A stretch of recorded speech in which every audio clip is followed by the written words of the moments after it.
Hello guys, ನಮಸ್ತೆ. Welcome back to my channel. ಇವತ್ತು ಬಿಸಿಬೇಳೆ ಬಾತ್ ಹೇಗೆ ಮಾಡೋದಂತ ನೋಡೋಣ ಬನ್ನಿ. ಮೊದಲನೇದಾಗಿ 1 ಕಪ್ಪು ಅಕ್ಕಿ, 1 ಕಪ್ಪು ಹೆಸರುಬೇಳೆ, 3-4 ಸ್ಪೂನು ಬಿಸಿಬೇಳೆ ಬಾತ್ ಪೌಡರ್, ಹಾಗೆ ತರಕಾರಿ ನಿಮ್ಮಿಷ್ಟದ ಹಾಕೋಬಹುದು. ಇಲ್ಲಿ ನಾವು ಬೀಟ್ರೂಟ್, ಕ್ಯಾರೆಟ್, ಗಿಡ್ಡೆಕೋಸು, ಬೀನಿಸ್ ಮತ್ತು ಹಸಿ ಬಟಾಣಿ ತಗೊಂಡಿದ್ದೀವಿ.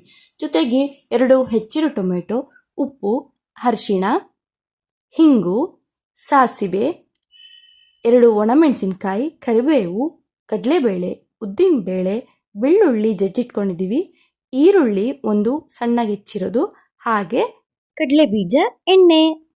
ಮೊದಲನೇದಾಗಿ ಹೆಸರು ಬೇಳೆ ಅಕ್ಕಿನ ತೊಳೆದು ಕುಕ್ಕರ್ಗೆ ಹಾಕೊಳ್ಳೋಣ.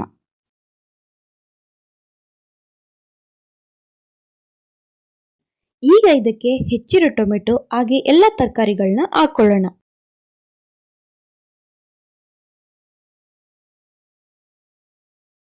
ಚಿಟಿಕೆ ಅರಿಶಿಣ, 3-4 ಸ್ಪೂನು ಬಿಸಿಬೇಳೆ ಬಾತ್ ಪೌಡರ್, ರುಚಿಗೆ ತಕ್ಕಷ್ಟು ಉಪ್ಪು, ಹಾಗೆ ತರಕಾರಿ ಬೇಳೆ ಬೇಯೋದಕ್ಕೆ ಬೇಕಾದಷ್ಟು ನೀರು ಹಾಕೊಂಡು ಕುಕ್ಕರ್ಲಿ ಕ್ಲೋಸ್ ಮಾಡ್ಕೊಳ್ಳೋಣ.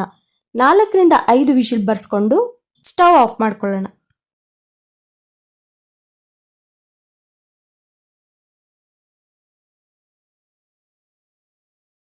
ಈಗ ಒಗ್ಗರಣೆಗೆ ಒಂದು ಪ್ಯಾನ್ ಇಟ್ಕೊಂಡು ಅದಕ್ಕೆ 2-3 ಸ್ಪೂನು ಎಣ್ಣೆ, ಸಾಸಿವೆ, 2 ಕೆಂಪು ಮೆಣಸಿನಕಾಯಿ, ಕಡಲೆ ಬೀಜ ಹಾಕಿ ಚೆನ್ನಾಗಿ ಫ್ರೈ ಮಾಡ್ಕೊಳ್ಳೋಣ. ಕಡಲೆ ಬೀಜ ಫ್ರೈ ಆದಮೇಲೆ ಉದ್ದಿನಬೇಳೆ, ಕಡಲೆಬೇಳೆ ಹಾಕಿ ಫ್ರೈ ಮಾಡ್ಕೊಳ್ಳೋಣ.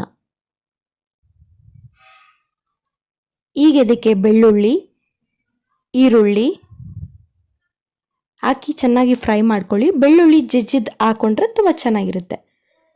ಸ್ವಲ್ಪ ಕರಿಬೇವು. ಈಗ ನಮ್ಮ ಒಗ್ಗರಣೆ ರೆಡಿ ಆಗಿದೆ. ಇಲ್ಲಿ ತರಕಾರಿ ಬೇಳೆನೂ ಬೆಂದಿದೆ.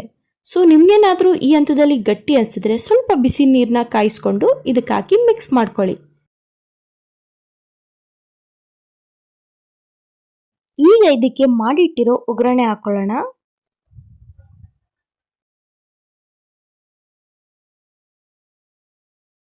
ಈ ರೀತಿ ಚೆನ್ನಾಗಿ ಮಿಕ್ಸ್ ಮಾಡಿ. ಕಲರ್ಫುಲ್ ಆದ ಬಿಸಿಬೇಳೆ ಬಾತ್ ರೆಡಿ ಆಗಿದೆ. ಈಗ ಸರ್ವ್ ಮಾಡ್ಕೊಳ್ಳೋಣ. ಇದಕ್ಕೆ ಮನೇಲೆ ಮಾಡಿರೋ 2 ಸ್ಪೂನು ತುಪ್ಪ ಹಾಕೊಂಡು ಮೇಲೆ ಬೂಂದಿ ಖಾರ ಹಾಕೊಂಡು ತಿಂತಿದ್ರೆ ವಾವ್, ಸೂಪರ್ ಆಗಿರುತ್ತೆ. ನೀವು ಮನೇಲಿ ಟ್ರೈ ಮಾಡಿ. ನಿಮ್ಗೇನಾದರೂ ಈ ವಿಡಿಯೋ ಇಷ್ಟ ಆದರೆ ಪ್ಲೀಸ್ ಲೈಕ್ ಮಾಡಿ, ಶೇರ್ ಮಾಡಿ, ಕಮೆಂಟ್ ಮಾಡಿ, ಸಬ್ಸ್ಕ್ರೈಬ್ ಮಾಡ್ಕೊಳ್ಳೋದನ್ನ ಮರಿಬೇಡಿ. Thanks for watching. Love you all. Bye bye.